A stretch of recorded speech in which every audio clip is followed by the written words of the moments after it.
Gracias por seguir en sintonía. Ya estamos de vuelta con El Consumidor, listos para tratar el tema de hoy con nuestra invitada, la doctora Natalia Frías. Ella es ginecobstetra y oncóloga. Como les comentaba en la introducción del programa, hoy estaremos hablando acerca del cáncer de cuello uterino. Bienvenida, doctora. Hola, buenos días. Gusto de estar aquí. Luego de una pausa prolongada hablábamos, pero siempre ha sido un gusto este espacio y poder compartir informaciones de interés de salud con ustedes. Qué bueno que usted así lo recibe y que nosotros también estamos muy contentos de recibirle en esta mañana para hablar de este tema que, como decía en la introducción del programa, es uno de los cánceres más comunes que suceden en las mujeres.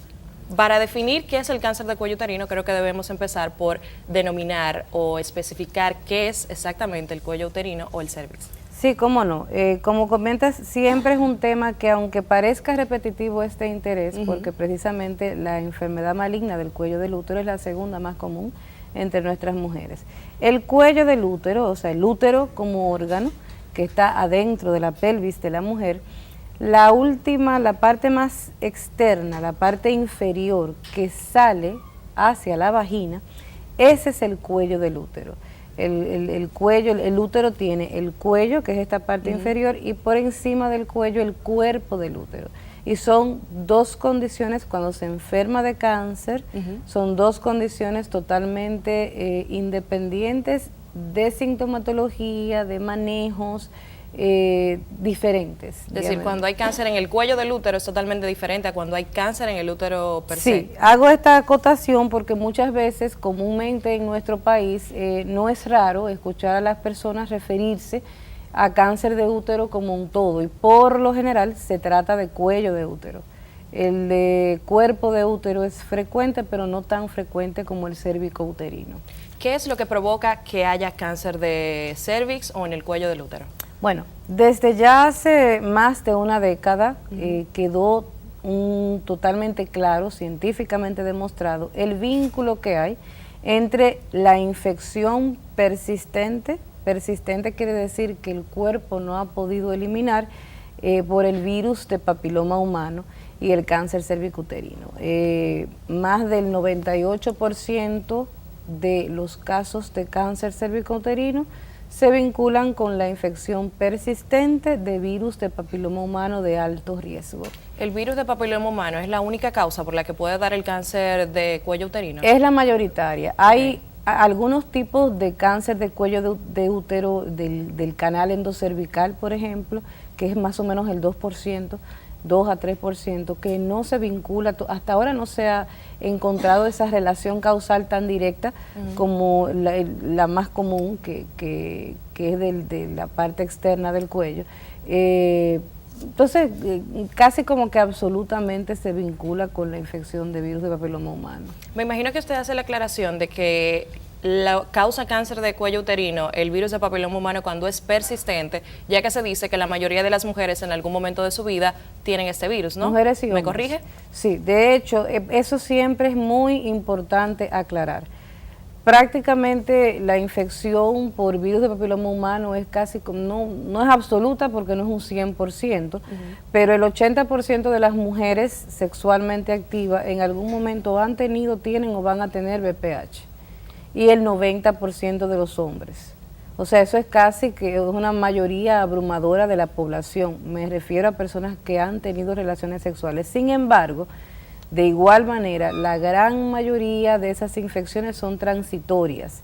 Es decir, el cuerpo se encarga de eliminarlas, de combatirlas y eliminarlas. Ahora, hay una proporción minoritaria de la población que su sistema inmune no va a tener la capacidad de eliminar la infección por el VPH. Sin embargo, también es importante señalar, y seguro que en algún momento de la entrevista vamos a hablar de ello, es que aunque una persona tenga infección persistente por el virus de papiloma humano, si participa, si acude de manera oportuna a las evaluaciones preventivas, si va a ocurrir algún tipo de lesión, se va a detectar y el cáncer se previene.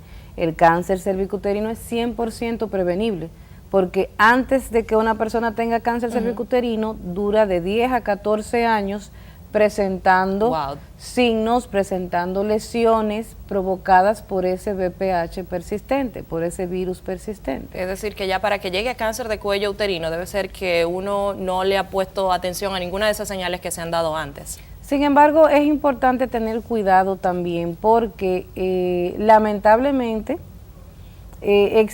existen pruebas diagnósticas. Sigue siendo el Papá Nicolau la principal herramienta para detectar esas lesiones y prevenir el cáncer cervicuterino, pero ni el Papá Nicolau ni ninguna otra prueba tiene una exactitud, una potencial de detección de un 100%. Okay. Siempre va a haber un margen de falla que se pierde. Entonces, no ¿ese margen de falla necesariamente se cubre con otro tipo de estudio o cómo se maneja en ese caso? Mira, básicamente las personas lo que deben de procurar, primero hay un asunto de factores de riesgo, de eliminar o disminuir estilos de vida que representen factores de riesgo. Luego está lo que hablábamos, está en acudir de manera oportuna, sistemática, porque bueno, puede que haya fallado en un año, pero se detecta la lesión en el otro. Es importante siempre, y eso nos compete más a los médicos, a la clase médica,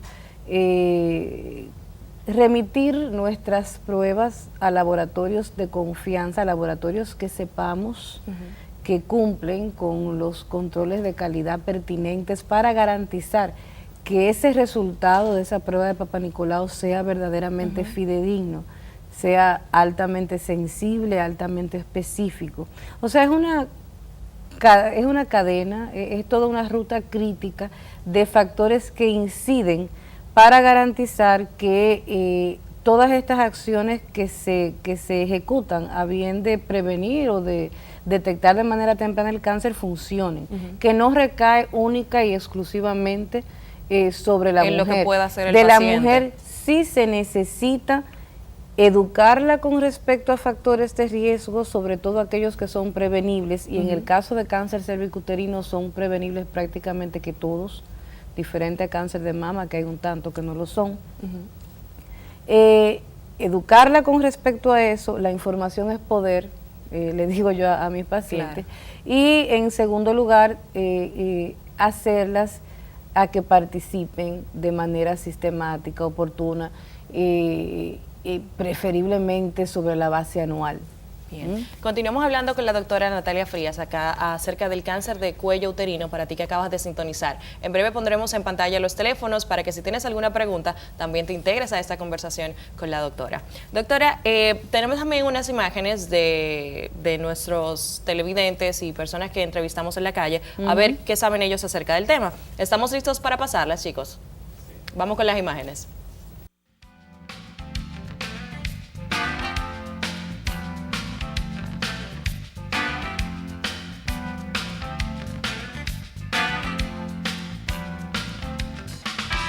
Infecciones vaginales. Pues yo nunca he oído mencionar cáncer de cuello. Bueno, no le sé decir, ¿no? Bueno, sería el descuido. Usted sabe que a veces hay mujeres que se descuidan, no visitan al ginecólogo.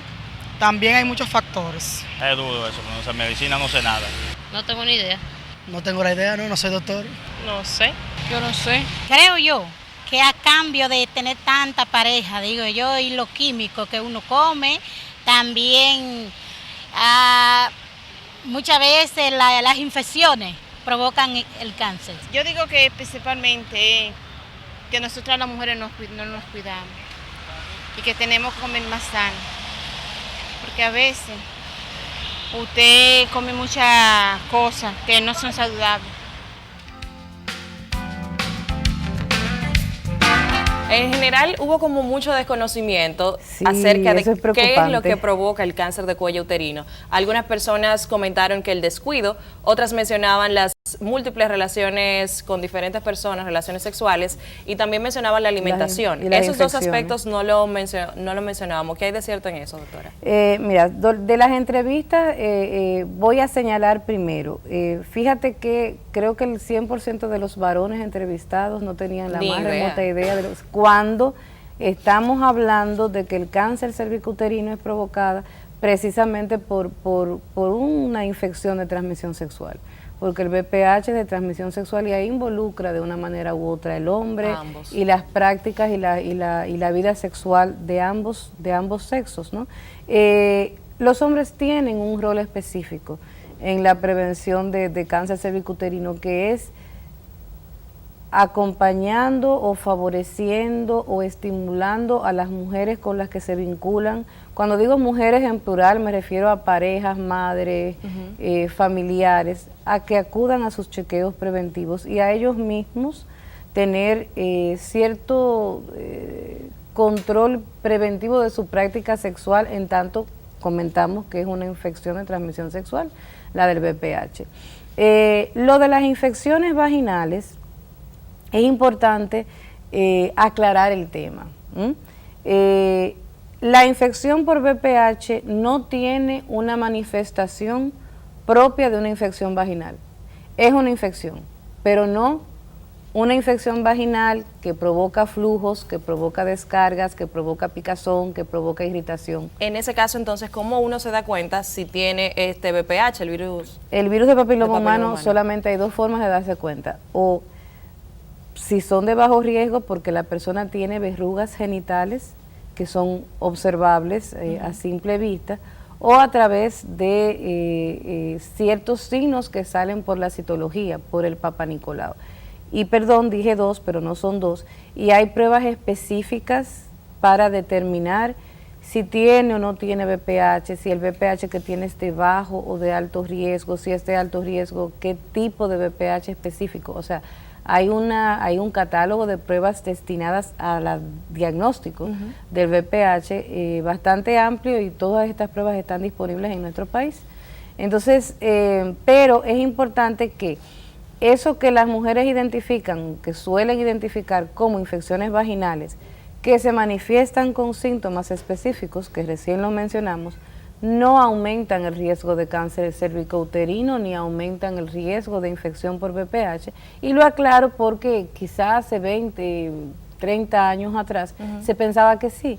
Y de hecho se tenían las infecciones vaginales como un factor de riesgo de cáncer cervicouterino, pero no, ya hoy día se sabe que no. Solamente aquellas infecciones de transmisión sexual que provocan lesiones ulcerativas en el cuello o en los genitales, esas pueden favorecer la entrada del VPH, pero sigue siendo el VPH. Ok, de acuerdo. Vamos a tocar el otro aspecto, que fue el de la alimentación. El de la dieta, sí. Luego de esta llamada. Buenos días. Ah, bueno. Se cayó. Intente de nuevo llamarnos. Otra de los entrevistados mencionaba el factor alimentación. Mira, el factor alimentación es transversal a todos los tipos de cáncer. Quizá no es el protagónico en cervicouterino. ¿Qué pasa? Depende de la alimentación. En cáncer, en términos generales, que la persona tenga un peso normal o no. Entonces, la alimentación puede vincularse con eso, puede vincularse con sobrepeso y obesidad.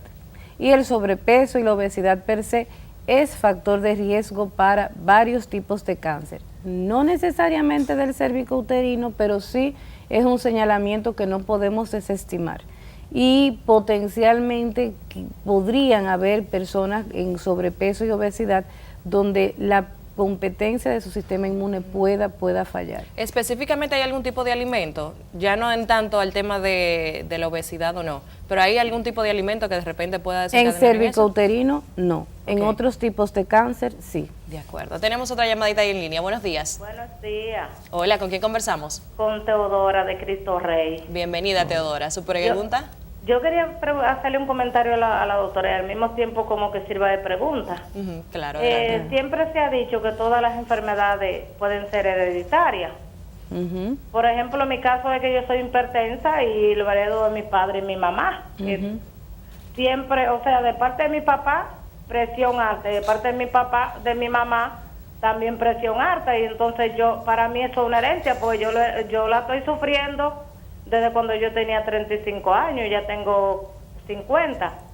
Y con relación al cáncer, que dicen que es hereditario también, yo tengo una prima que ya le amputaron sus 2 senos. Y en mi familia nunca nadie hubiese sufrido de eso. Entonces me gustaría que ella me explicara si es verdad que eso hereditario o es porque le puede pasar a cualquier persona. Bien, gracias Teodora por su pregunta y por la sintonía. Gracias Teodora, y su pregunta es interesante porque sí, algunos tipos de cáncer tienen una predisposición genética que es lo que llamamos hereditaria. Cáncer de mama cae dentro de ese grupo. A pesar de que en su familia debutó su prima, es la primera, pero ya su prima representa un factor de riesgo familiar para las demás mujeres de la familia y del núcleo cercano a ella. No tanto sus descendientes si tienen hijos o no, bueno, sino también hermanas. Sus hijas, las hijas de la persona afectada, sus hermanas y su madre incluso. Entonces, esa es la primera línea de mujeres allegadas cuando vamos a valorar la parte hereditaria. Sí, hay algunos tipos de cánceres de enfermedades malignas que tienen cierta predisposición familiar, genética. Ahí entra cáncer de mama, cáncer de colon, cáncer de ovario.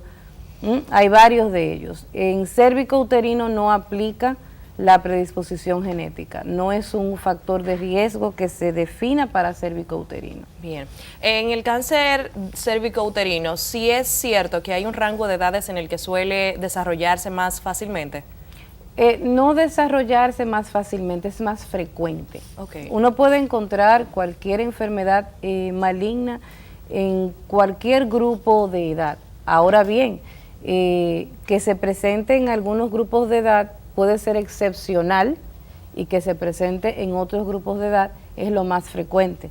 En el caso de cáncer cérvico-uterino, entre la tercera, cuarta y quinta década de edad es que hay mayor frecuencia, porque recordemos que tiene la persona que empezar vida sexual activa, tiene que haberse expuesto a la infección de virus de papiloma humano de alto riesgo, y esa infección tiene que persistir por un margen largo de tiempo. De 10 a 14 años mencionábamos un promedio anteriormente. de 10 a 14 años. Incluso Organización Panamericana de la Salud y este tipo de agencias que rigen la salud a nivel global, incluso ya se está apostando a nuevas vías de detección temprana o detección de riesgo para cáncer cérvico-uterino, detectando precisamente VPH de alto riesgo en mujeres sobre 30 años. O sea, si una mujer más de 30 años o más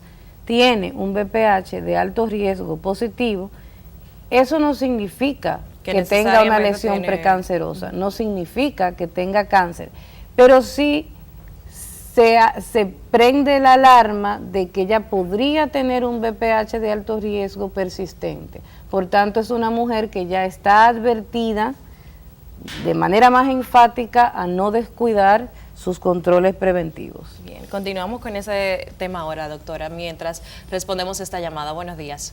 Buen día. Hola, ¿con quién conversamos? Con Ramona. Bienvenida, Ramona. Óigame, no sé si fue papá Dios, pero de verdad acabo de sintonizar. De hecho, estoy mal, muy mal. Hace alrededor de 2 años y algo no veo la menstruación. Tengo 46 años. El dolor es algo extraño, o sea, no sabría cómo explicarlo. Es como dentro de la vulva. Es como si, yo siento como si yo tuviese un vidrio ahí dentro. Me dificulta, no puedo hacer pipí. He tomado muchas cosas que me han dicho, botella, me han hecho sonografía, dicen que tengo cálculos renales, no sé, algo así, que tengo muchas piedras en los riñones, en la vesícula. Ahora cuando fui a hacerme una sonografía me salió que tengo un quiste y el dolor, óigame, es terrible. Después de estar tomando lo que me dio una persona, una botella, he notado que en los panties hay algo como una secreción, como un flujo, es inolora, o sea, pero el dolor es terrible, oiga, no puedo estar de pie, no puedo estar acostada, no me puedo sentar, el dolor es terrible, de verdad que sí. De hecho, voy para el médico, no soporto. ¿Qué me puede decir de eso? Ramona, gracias por su llamada.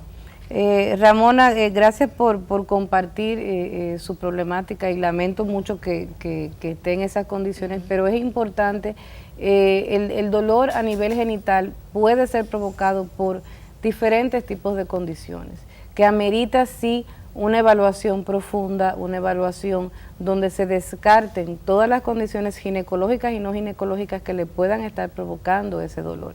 Y no desfallecer hasta que se haya conseguido una solución, no desesperarse.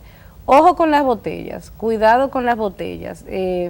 Las botellas están, lo que típicamente conocemos aquí por botellas, están preparadas de diferentes combinaciones de hierbas.